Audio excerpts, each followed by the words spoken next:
This is the Hey Ed YouTube channel, and I am your host, moderator, and all-around nice guy, Edward Anderson. Today, I thought I'd do another walk and talk with you guys, another outdoor video. I got some really good responses to my last video where I was outdoors and I was talking about the story of my life, basically, and I got a lot of really good responses. So I thought, well, Anderson, if you're going to do another outdoor video, you should do it while the weather is so beautiful. It's a beautiful fall day here. But once the snow starts to fly, it's going to be brutal to do these kind of videos. So today I want to talk to you a little bit about my connection to F. Scott Fitzgerald. Yeah, so like me, F. Scott Fitzgerald was a St. Paul boy. He grew up on Summit Avenue, and this is the house he grew up in. All right, right there.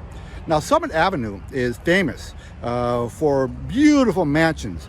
This is the street on which all of the original lumber barons and railroad tycoons lived. And they built just beautiful houses, and they're still here today. And now, F. Scott Fitzgerald grew up in actually a very modest house on Summit Avenue. So, but he was surrounded by all of this opulence. Right? So here's a guy who grew up also, wanting to achieve more than what he had. And he wanted to leave Minnesota. Okay, so I got some similarities with me there. Now, when I was a kid, I used to ride my bike over to Summit Avenue and ride my bike up and down Summit, looking at all the beautiful mansions, daydreaming about what it would be like to be rich and have one of these mansions. And that was kind of F. Scott Fitzgerald thing, right? Now, many of you probably have already read his greatest work, The Great Gatsby, and that was kind of the theme of the main character, right? A man who came from humble background, but he wanted to achieve riches, and he went on to do it. And F. Scott Fitzgerald, that was kind of the reflection of his own life. After high school, he joined the Army, went south, and that's where he met the famous Zelda. And then he wrote his first book, This Side of Paradise, and then he went on to write The Great Gatsby. Many people consider that the greatest American novel ever written. And he's a fellow St. Paul boy. So this is the house where he grew up in. Can you see that? And I'm not going to show you all the mansions on Summit Avenue. I'll respect your time here. But just trust me, it's a beautiful street. And if you ever do come to St. Paul, you should put that on your bucket list to drive down Summit Avenue and take a look at all the beautiful mansions. Let's move on. Okay, so this is actually the house that F. Scott Fitzgerald was born in. He spent his early childhood here before they moved over to that house over on Summit Avenue. And there is actually a plaque there. I don't want to get too close because it is a private residence. I can imagine how tired the people are, people walking up to the door. So this is the first home of F. Scott Fitzgerald before he moved over to Summit Avenue. And you can see that it's a very modest, neighborhood. It's a beautiful neighborhood, a nice little neighborhood, a typical St. Paul neighborhood, but not the grand neighborhood of Summit Avenue. So when he moved from here to Summit Avenue, and again, when he's on Summit Avenue, it was a very exclusive street, but they had a very modest home. It actually wasn't a home. It's like a townhouse on Summit Avenue. So again, they were not, I wouldn't call them pretenders, but they just happened to have, they scored, right? They got a nice little modest house on one of the most exclusive streets in Minnesota. So this was F. Scott Fitzgerald childhood home. And this was even closer to where I grew up. This is about a mile and a half from the house that I grew up in. Okay, so let's move on. Okay, so I was driving by this hotel and I could not drive past this without showing it to you. Okay, so this is the Commodore Hotel, not worldwide, not famous worldwide, but it's famous locally, right? So this hotel, now I'm on the side, so it's not as impressive a view, but there's a big dog barking in the front, and I didn't want to bother with it. So, but it's a nice old-fashioned hotel. It's actually converted into apartments now. It's always had been kind of half apartments and half for hotel rooms. But this little unassuming apartment building is famous because back in the 20s, it was a famous hideout for gangsters. So John Dillinger and Pretty Boy Floyd, they would live in this building for months. Okay, so it was kind of a little well-known hangout actually for gangsters back in the Prohibition days. And in that hotel, in the basement, there's actually a jazz bar with Art Deco theme. It's just beautiful. If you guys ever come, put that on your to-do list. Again, it doesn't look like much, but inside it's beautiful. If you like old-fashioned, old-world stuff, from the 20s with, really good craftsmanship and artwork and Art Deco and with a piano bar, that's your spot. Okay, so I can't talk about St. Paul without mentioning Mickey's Diner. Mickey's Diner, so it's a little greasy spoon that right down here in the heart of downtown St. Paul.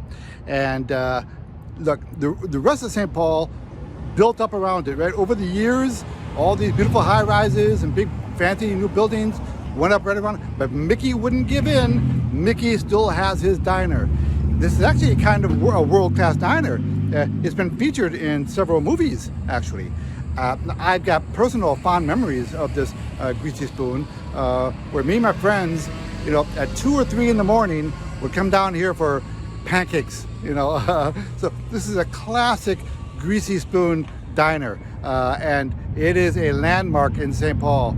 And if ever you come to St. Paul, you should splurge. You should go in there and have some pancakes and waffles, eggs. So there's Mickey's Diner. It is closed at the moment. Otherwise, I would definitely go in and have some pancakes and show you what the inside is like. It is just classic. Right down to the angry waitress who's what do you want? I love it. Okay, but let's see if I can't give you a special treat. 2 hours later. Okay, so since I'm over in St. Paul, I thought I'd treat myself to a Juicy Lucy. Okay, so over my shoulder here, you see a little green awning. It's a little place called the Nook, and right next to it is a bowling alley. Okay, and they're kind of combined. Okay, so that little nondescript little place is kind of famous. Okay, now Minnesota isn't really known for its food, but we do have the Juicy Lucy, which was invented here. So what the hell is a Juicy Lucy? Well, let's go in and I'll show you a little closer look, and let's go in and see what happens.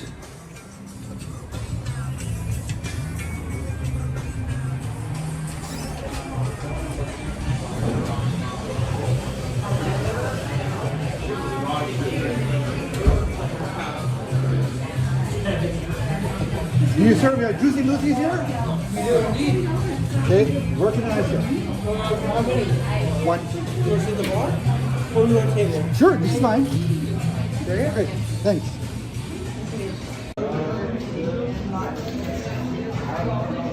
Now, this place is kind of famous, but my first time in here. Is it okay if I go back and take a look? Like around the restaurant, yeah, sure.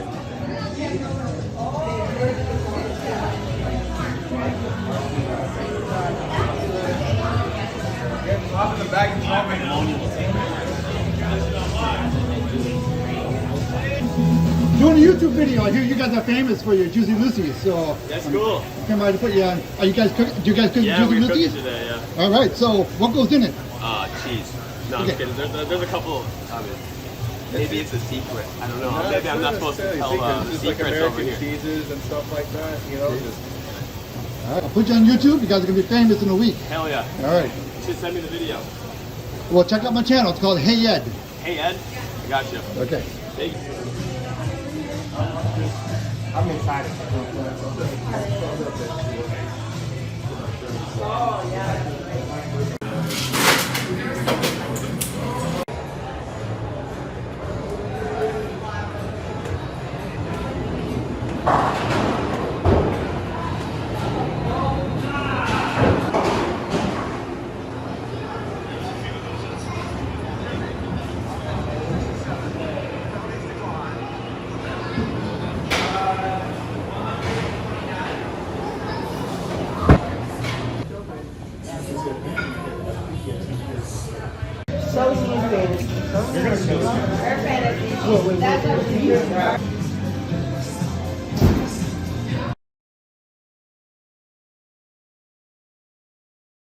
Hey. That's pretty good. Okay, so I just finished up at the Nook. I had my Juicy Lucy and chased it down with a nice cold beer. And don't worry, I drank just enough to wash down the hamburger. I didn't polish out the beer, so I'm perfectly, good to drive. Yeah, I love that place. It's a very charming local restaurant with really good food. And now I tried to show you some pictures inside of the restaurant there. It's pretty noisy. So forgive me if there's no talking describing the place because it was too noisy. But if you'll notice, I took you down into the basement, where they have a bowling alley. A very charming setup. Only 8 little bowling alleys, old-fashioned kind, right? With the wooden alleys, and it's very charming. And then they have a little separate bar down there. I showed you this right next to the, you can just see, it just oozes charm. A really good place for friends to hang out. You can tell it's a local joint, and I love those kind of setups. So if you're ever in St. Paul, you gotta check out the Nook. It'd be a really a fun night out. And across the street here, we have the St. Paul Academy, which is the most prestigious private high school in the state. Very good high school.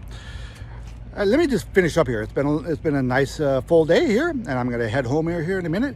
But I want to finish up by inviting you to join the Hey Ed WhatsApp group, which is a wonderful community of people working together to, extract ourselves from the traditional financial system and establish streams of passive recurring income. It's a great group of people. It doesn't cost anything, and I would love to have you join. Just go down in the description, look for my email address, shoot me an email, and I'll send you a link to join the Hey Ed WhatsApp group. And please give the video a like. And if you haven't, please subscribe, and maybe even give me a comment down below. That's it for today. Edward Anderson signing out. Copy that.